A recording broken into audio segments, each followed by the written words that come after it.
Capítulo 11. De volta à União Soviética.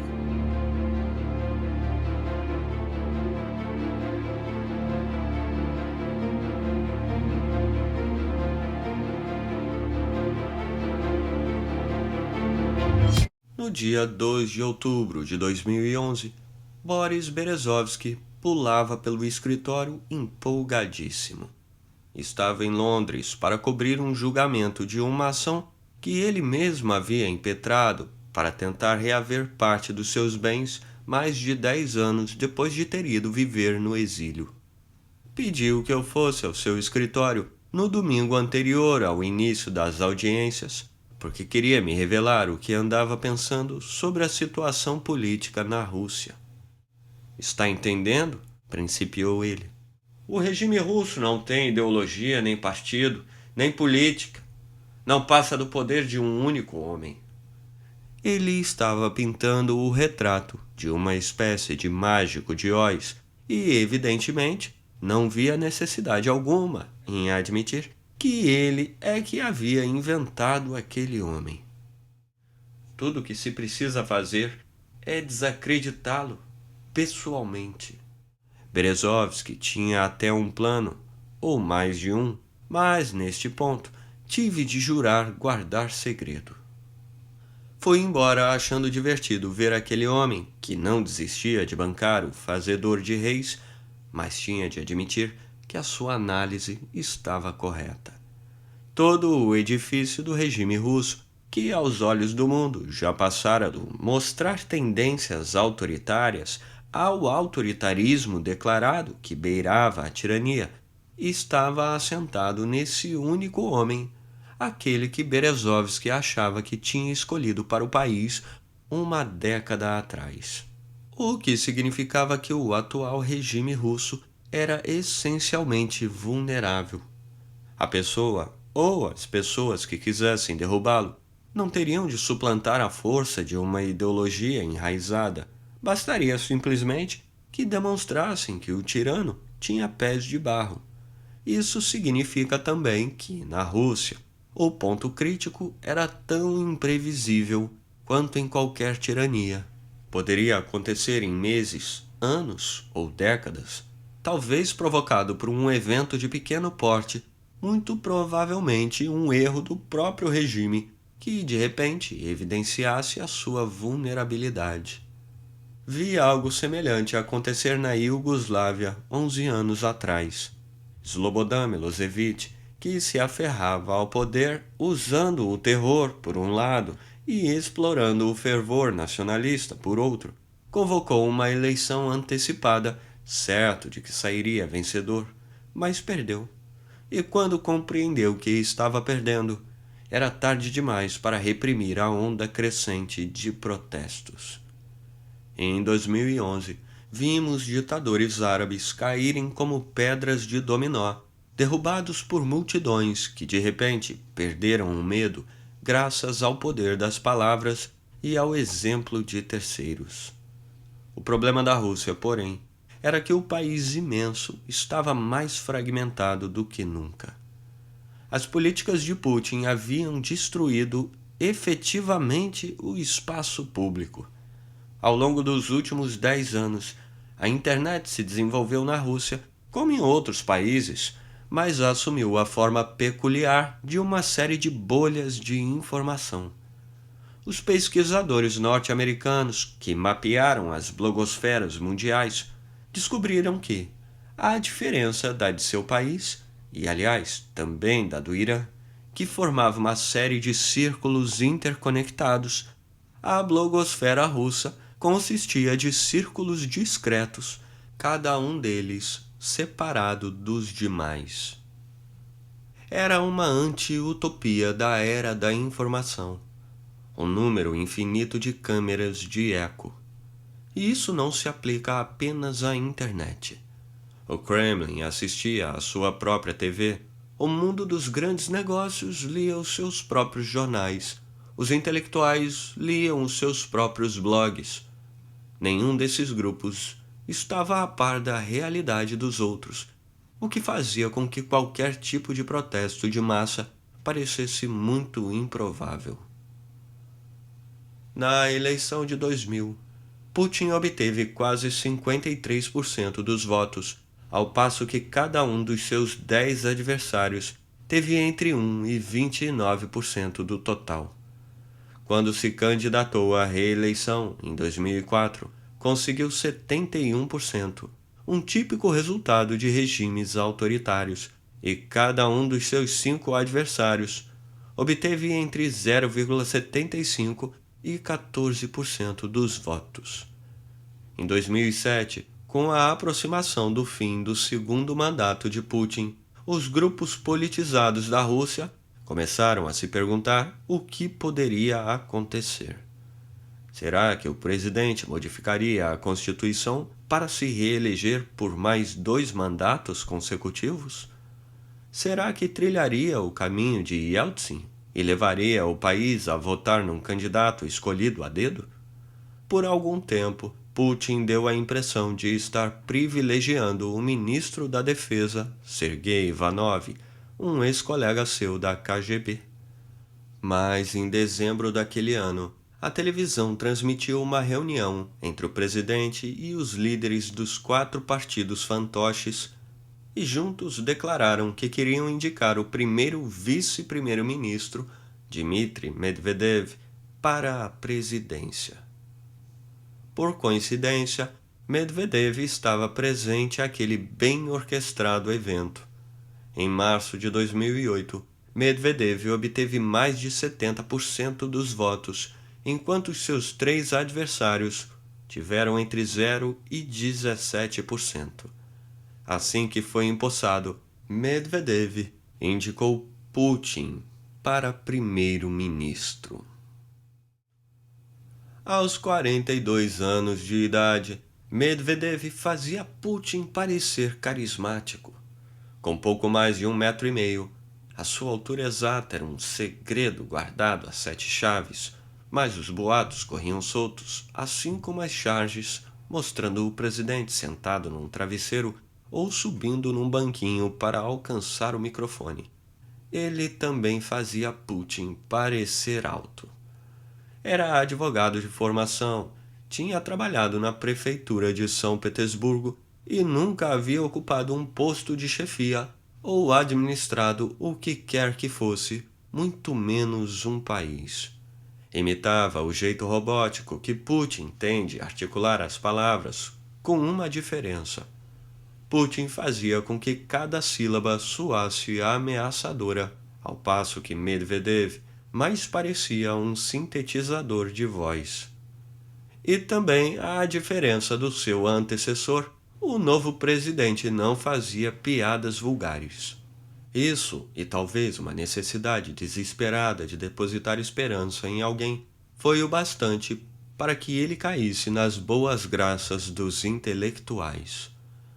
Pela primeira vez desde que Putin liquidou com a mídia e calou os políticos russos, o homem do Kremlin se dirigia ao público pensante do país.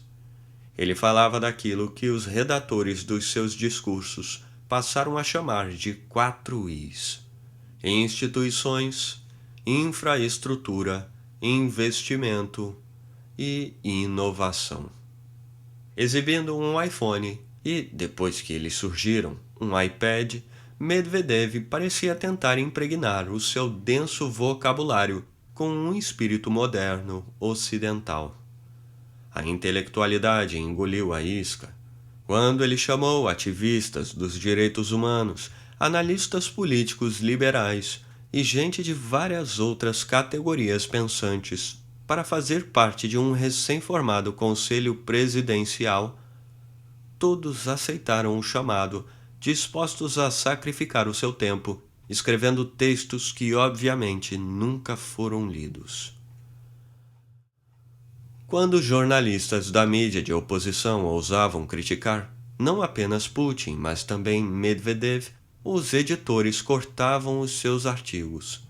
Quando Medvedev disse a um grupo de historiadores ativistas que ia finalmente aprovar o projeto há muito engavetado de se construir um museu nacional em memória das vítimas do terror stalinista, os historiadores pararam tudo o que andavam fazendo e começaram a traçar planos, preparar documentos e executar o trabalho que deveria ser feito pelos burocratas federais. Tudo isso para que Medvedev pudesse assinar o tal decreto, coisa que nunca aconteceu. O que ele fez foi continuar discursando, prometendo combater a corrupção e modernizar o país, enquanto nada mudava. Mikhail Khodorkovsky foi levado a julgamento pela segunda vez. Sergei Magnitsky morreu na prisão. E Vladimir Putin não só construiu o seu palácio no Mar Negro, mas continuou a mandar no país. O papel de Medvedev era quase exclusivamente cerimonial, mas quando se dirigiam ao público, os dois líderes dividiam e conquistavam o país. O presidente, com a sua dicção refinada, a sua conversa de inovação e as suas promessas de combate à corrupção, endereçava-se à minoria de ativistas e intelectuais e conseguia tranquilizá-la. Para a maioria, Putin produzia mais e mais das suas vulgaridades memoráveis. Depois das duas explosões fatais no metrô de Moscou, em março de 2010, ele repetiu a promessa de despachá-los privada abaixo, feita contra os terroristas em 1999. Sabemos que agora eles estão de tocaia, disse ele. Mas cabe às forças da lei desencavá-los lá do seu esconderijo, no fundo do esgoto. Em julho de 2009, respondendo ao presidente Barack Obama, que declarou que o primeiro-ministro tinha um pé no velho jeito de fazer negócios e um pé no novo, Putin disse: "Nós não abrimos as pernas." Em julho de 2008, quando o sócio majoritário de uma indústria de metais e carvão não compareceu à reunião em que Putin planejava lhe passar uma descompostura, este reagiu dizendo: "Compreendo que doença é doença, mas o meu conselho é que Igor Vladimirovich melhore o mais depressa possível. Senão vou ter de mandar um médico ir vê-lo e resolver o problema de uma vez por todas." Em agosto de 2010, ele declarou ao repórter de um jornal que os ativistas de oposição que vinham realizando manifestações não autorizadas, na época praticamente todas se enquadravam nesse caso, deviam contar com umas, entre aspas, bordoadas na cabeça. Essas tiradas de marginal eram o seu jeito de continuar angariando popularidade, assim como a grande quantidade de fotos suas, sem camisa, de férias na região de Tiva, no norte do país, e mais tarde, mergulhando no Mar Negro e emergindo com 2 ânforas do século VI, que uns arqueólogos já haviam plantado ali com esse fim. Era uma típica campanha de um ditador, alguém que não tolera nem oposição nem escrutínio, mas aprova a cuidadosa orquestração. Putin fazia a campanha para continuar sendo o líder indiscutível do país, meta espantosamente fácil de ser atingida diante de um presidente inexpressivo e, como consequência natural da sua óbvia popularidade atual, voltar à presidência assim que terminasse o mandato de Medvedev em 2012. Na verdade, em 6 meses de governo, Medvedev apresentou, e o parlamento aprovou, uma medida alterando a Constituição e aumentando o mandato presidencial de 4 para 6 anos. O plano era evidentemente que Medvedev cumprisse os seus 4 anos sem fazer nada, mas falando bonito, e depois cedesse o trono a Putin, dessa vez para 2 mandatos consecutivos de 6 anos cada. No entanto, por mais cristalino que fosse esse plano, persistiam as esperanças de que Medvedev estivesse sendo sincero nas suas intenções, ou que, depois de ser chamado de presidente por alguns anos, ele, quem sabe, desenvolvesse efetivas ambições presidenciais ou simplesmente que o sistema criado por Putin pudesse desmoronar, como sempre acaba acontecendo com todo sistema fechado. A maior vulnerabilidade do sistema estava centrada na pleonexia de Putin e dos que o cercavam mais de perto. Aquele desejo insaciável de ter o que pertence aos outros por direito e que, por dentro, exercia uma pressão cada vez maior sobre o próprio sistema. A cada ano, a Rússia caía um pouco mais no índice de percepção da corrupção estabelecido pelos observadores da Transparência Internacional, chegando ao lugar 154, num total de 178 países no ano de 2011, a partir dos números relativos ao ano de 2010. Nesse mesmo ano, os ativistas dos direitos humanos estimavam que 15% da população carcerária da Rússia se compunham de empresários que haviam sido atirados atrás das grades por concorrentes bem relacionados que usavam o sistema judiciário para se apoderar do patrimônio alheio. Em meados de 2010, um advogado de 34 anos, chamado Alexei Navalny, estava atraindo dezenas de milhares de acessos diários ao seu blog, a partir do qual, esquadrinhando os sites do governo para encontrar evidências de excessos escondidos bem à vista de todos, ele monitorava os inúmeros abusos de uma burocracia absolutamente inexplicável. Aqui era a região de Voronezh, fazendo uma licitação para a compra de 5 relógios de ouro no valor de $15.000.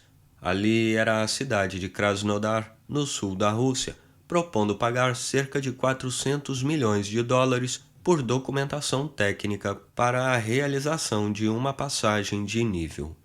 Ou ainda 2 camas e 2 mesinhas de cabeceira folheadas a ouro 24 quilates que o Ministério do Interior estava comprando.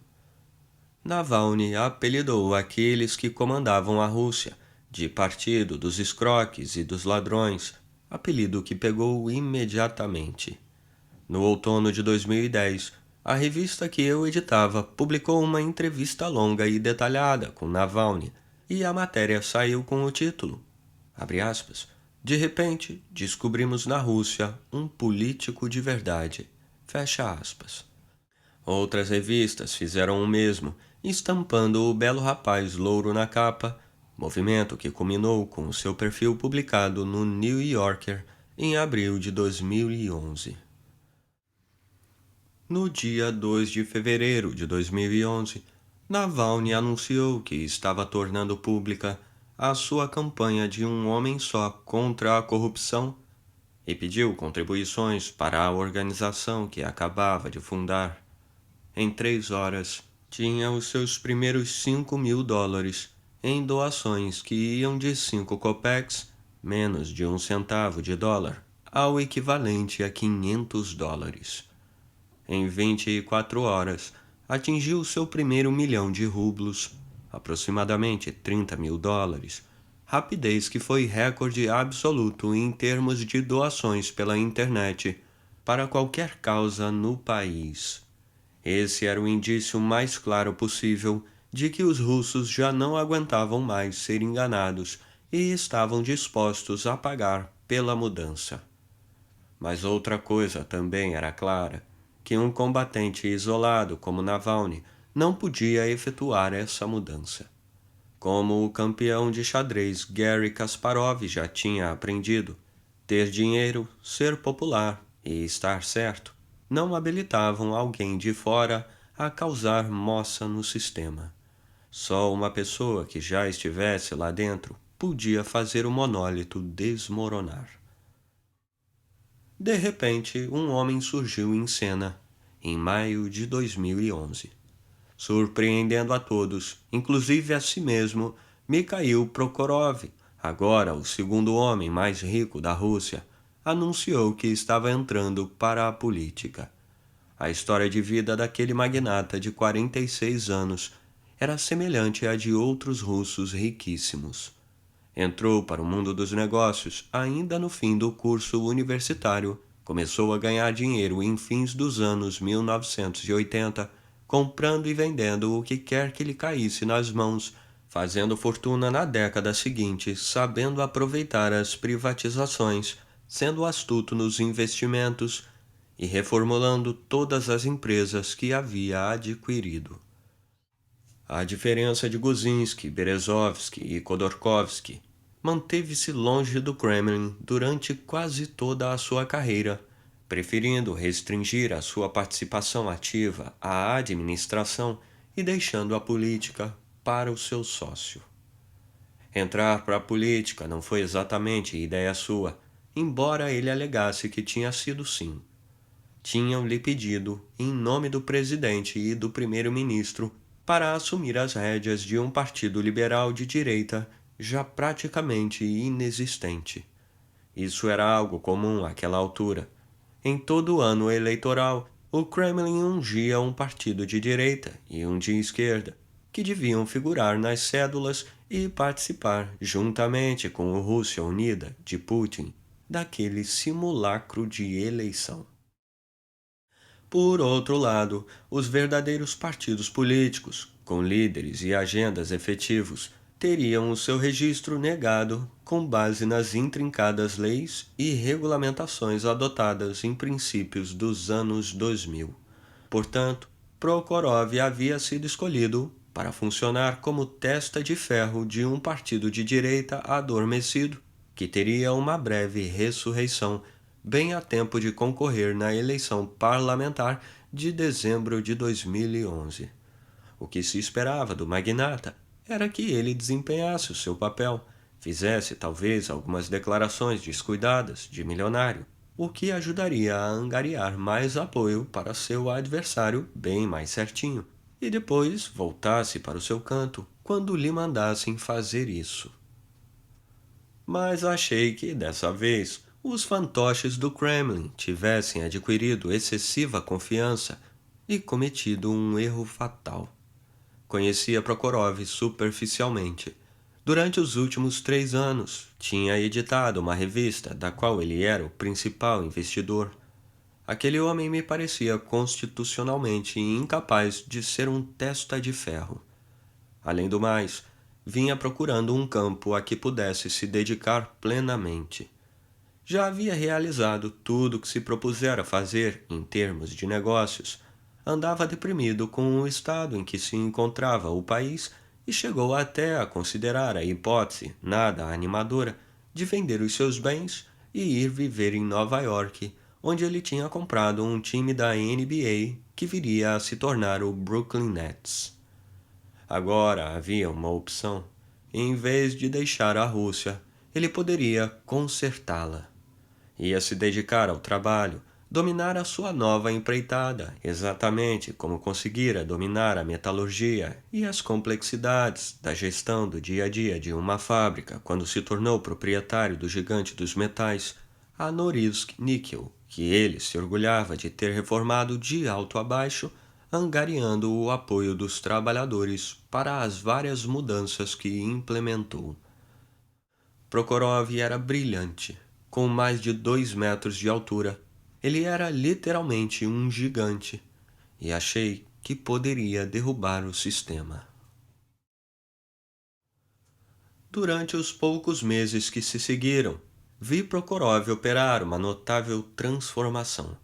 Recebeu treinamento especializado, deixou os ternos azul marinho da Brioni e passou a usar outros, bege e cinza, feitos sob medida. Desaprendeu o seu jeito aspergiano de responder a qualquer pergunta com parágrafos completos, impecáveis do ponto de vista gramatical, que soavam invariavelmente certos, e aprendeu a temperar a própria fala com qualificativos e outros modificadores nem sempre bem colocados. Acima de tudo, reuniu dezenas de especialistas em política, economia e mídia para ajudá-lo a desenvolver posições diversificadas no panorama político da Rússia, e começou a formar uma base de poder.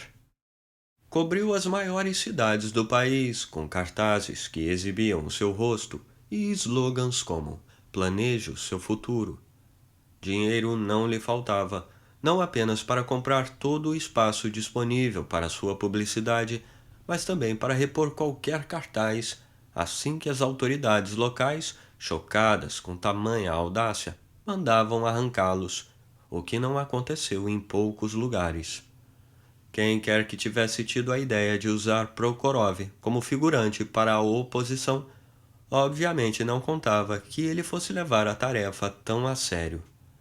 Vladislav Surkov, um assessor de Putin que ao longo dos anos criou fama de ser o comandante-chefe dos fantoches do Kremlin, ocupando de fato o lugar deixado vago por Berezovsky, começou a convocar o magnata para conversas quase diárias. Prokhorov, que não estava habituado a prestar contas a ninguém, submeteu-se, apesar de tudo, a um ritual que achava estranho e nitidamente humilhante: a apresentar a Surkov um relatório completo das suas atividades políticas.